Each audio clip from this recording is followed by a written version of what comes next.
पहरेदार देख रहे सभी दर्शकों का स्वागत है। आज के एपिसोड में बात करेंगे हरियाणा में हुए कृषि मुआवजे के गड़बड़ झाले पर। हरियाणा में करोड़ों रुपए का कृषि बीमा योजना घोटाला सामने आया है और इस घोटाले ने अब अचानक सरकार की मुश्किलें बढ़ा दी है। इस घोटाले से पर्दा उठाने वाले दो किसान हैं, डॉक्टर राम कंवर और दयानंद पूनिया। ये दोनों हरियाणा के भिवानी जिला में हुए कृषि मुआवजे के आकलन पर सवाल खड़े कर रहे हैं और वहीं अब विपक्षी पार्टी कांग्रेस को भी बैठे बिठाए हाथ में एक बड़ा मुद्दा लग गया है। कांग्रेस तो सीधे सपाट लहजे में कह रही है कि हरियाणा की भाजपा सरकार किसान विरोधी है और यही कारण है कि सरकार, उसके अधिकारी और बीमा कंपनियां मिलकर अब किसानों को चूना लगा रही हैं, बीमे के नाम पर उनको ठग रही हैं। दरअसल इस विवाद से पर्दा इस साल के शुरुआत में ही उठना शुरू हो गया था, जब आंकड़े सामने आए। साल 2022-23 में मुआवजे की रकम 2,496 करोड़ रुपए थी, जो 23-24 में घटकर सिर्फ 224 करोड़ रहेगी, यानी कि 90% की गिरावट। अब इस आंकड़े के बाद दूसरा विवाद तब शुरू हुआ जब भिवानी जिला के सिवनी में 34 गांवों में से सिर्फ 14 गांवों को मुआवजा दिया। इसमें भी 90 करोड़ रुपए दिए गए और 201 करोड़ रुपए का घपला घोटाला कर दिया गया। और ये आरोप लगा रहे हैं दो किसान नेता, राम कंवर और दयानंद पूनिया। इससे पहले कि हम लोग आज की खास खबर आपको दिखाएं, आप इन दोनों नेताओं के बयान जरूर सुन लें।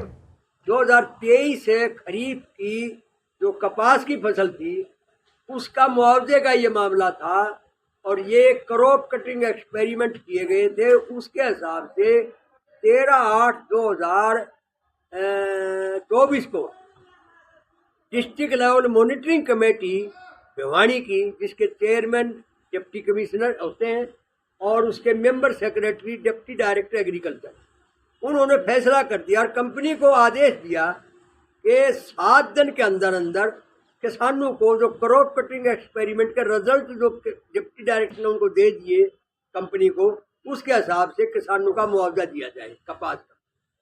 लेकिन कंपनी ने मुआवजा देने की बजाय डायरेक्टर एग्रीकल्चर के यहाँ अपील डाल दी। डायरेक्टर एग्रीकल्चर ने एक जो स्टेट टेक्निकल एडवाइजरी कमेटी इसी फसल बीमा के तहत बढ़ाई गई थी, वो 2 अगस्त 2021 को उसका नोटिफिकेशन हुआ था। उसकी टर्म 3 साल की थी, तो 1 अगस्त 2024 को उसकी टर्म खत्म हो गई। लेकिन उस खत्म हुई स्टेक की उसी की मीटिंग 20 अगस्त को बुलाकर 20 अगस्त 2024 को, जिस वक्त कोड ऑफ कंडक्ट भी लगा हुआ था, उसकी मीटिंग बुलाई। उसका चेयरमैन स्टेक का डायरेक्टर एग्रीकल्चर और उसके 8 मेंबर और उसके साथ साथ जिनमें मेंबर थे, उन मेंबर्स में सिर्फ उसका एक जो मेंबर सेक्रेटरी, वो ज्वाइंट डायरेक्टर स्टैटिस्टिक्स डिपार्टमेंट का, इन्होंने मिलकर और ये फैसला किया 20 अगस्त को कि भी ये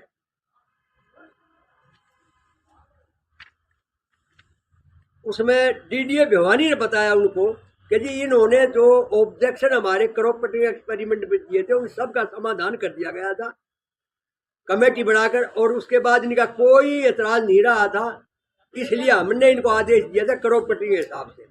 लेकिन डायरेक्टर एग्रीकल्चर ने फिर कहा डिप्टी डायरेक्टर एग्रीकल्चर से और क्षमा के हमने भी क्यों नहीं टेक्निकल ईल्ड ले लिया। टेक्निकल ईल्ड में क्या है कि जो हरियाणा की आरसेक है, हरियाणा ये सेटेलाइट की जो HAU में पोस्टेड है, कि उसकी टेक्निकल, उसकी जो इमेज से जो सेटेलाइट से ली गई है, उसके हिसाब से मुआवजा दे दिया जाए। इसके लिए उन्होंने लिख दिया में जो 20 अगस्त 2024 की प्रोसीडिंग में कि डिप्टी डायरेक्टर एग्रीकल्चर और कंपनी ने दोनों ने सहमति दे दी कि टेक्निकल ईल्ड के हिसाब से मुआवजा दिया जाएगा। लेकिन डिप्टी डायरेक्टर ने कि मैंने कोई सहमति नहीं दी थी और ये प्रोसीडिंग गलत लिखी गई है, कृपया इनको अमेंड किया जाए। इसी तरह से तरकीदादरी का भी कर दिया, उसका भी इसी तरह से स्ट्राइक का करके दे दिया। और इस धरने की जो मुख्य मांग है वो ये है कि 2023 में जो फसल बीमा योजना के तहत जिन किसानों ने बीमा कराया था, लगभग सिवानी तहसील के सभी गांव का अच्छी संख्या में बीमा पास हुआ। एग्रीकल्चर महकमे की क्रॉप कटिंग के अनुसार किसी गांव का 20,000, किसी गांव का 17,000, किसी गांव का 27,000, 28,000 प्रति एकड़ के हिसाब से।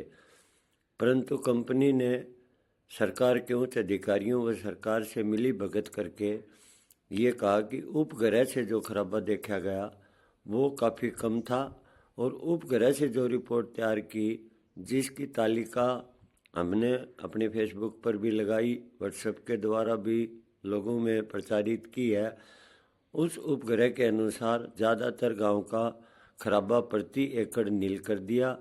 जिस गांव में 5 करोड़, 2 करोड़, 1 करोड़ मिलना था, उस गांव का 1 भी रुपया कंपनी ने जारी नहीं किया बीमा।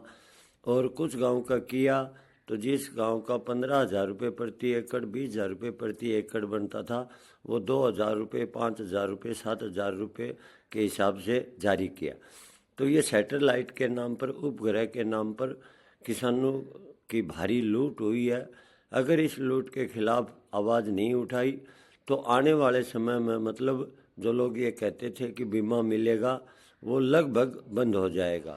देखिए, वैसे तो मुआवजा फसल खराब होगा तो उसी के हिसाब से मिलता है, लेकिन इतना ज़्यादा कम होना चिंता का विषय है, क्योंकि एकदम से ऐसा नहीं है कि सारी फसलें पिछले साल अच्छी थी। मैं कोशिश करूंगा मुख्यमंत्री जी के संज्ञान में इस चीज़ को ला करके, अगर कहीं न कहीं कुछ न कुछ गड़बड़ है तो उसको दुरुस्त किया जाए। और मेरी राजनीति की हमेशा किसान हित में रही है।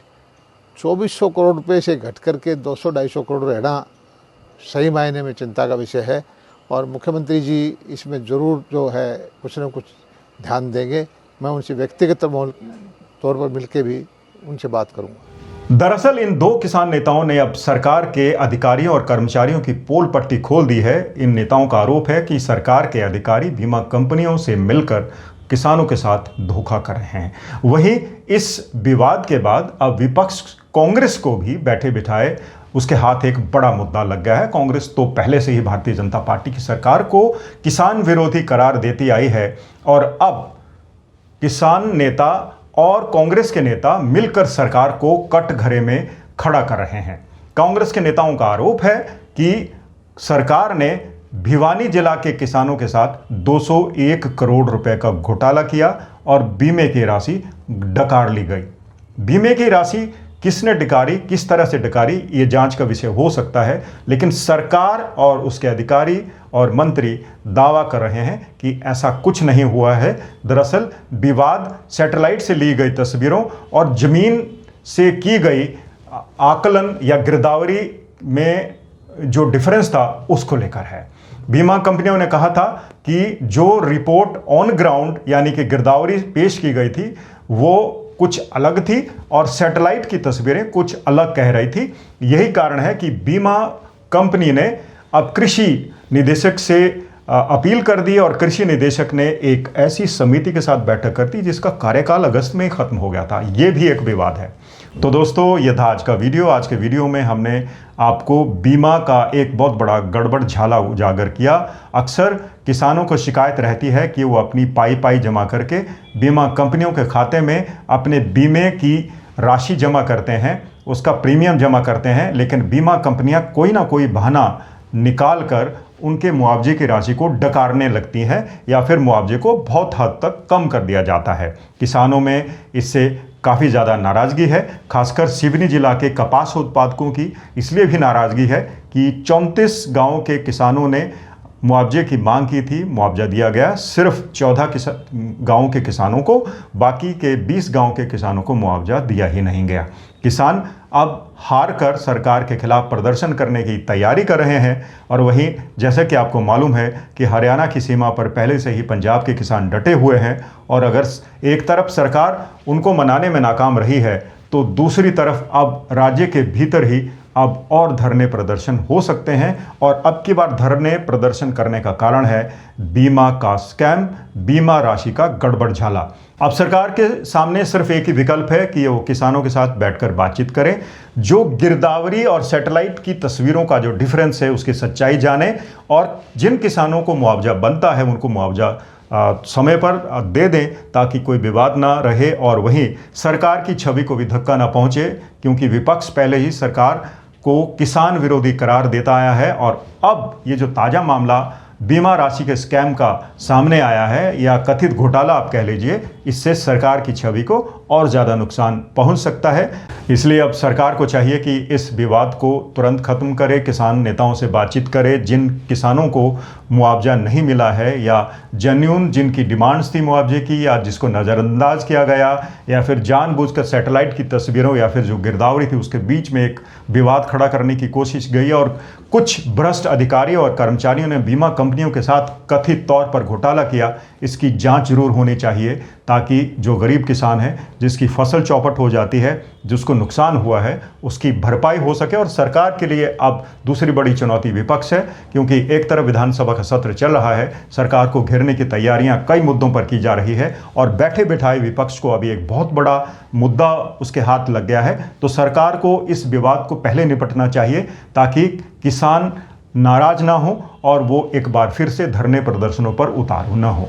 तो दोस्तों, ये था आज का वीडियो। आज का वीडियो आपको कैसा लगा हमें ज़रूर बताएं। अगर आपका कोई सुझाव है तो भी हमें अवगत कराएं, और अगर आपने अभी तक हमारा चैनल सब्सक्राइब नहीं किया है तो सब्सक्राइब ज़रूर कर लें ताकि आपको लेटेस्ट जानकारी तुरंत मिल जाए। नमस्कार।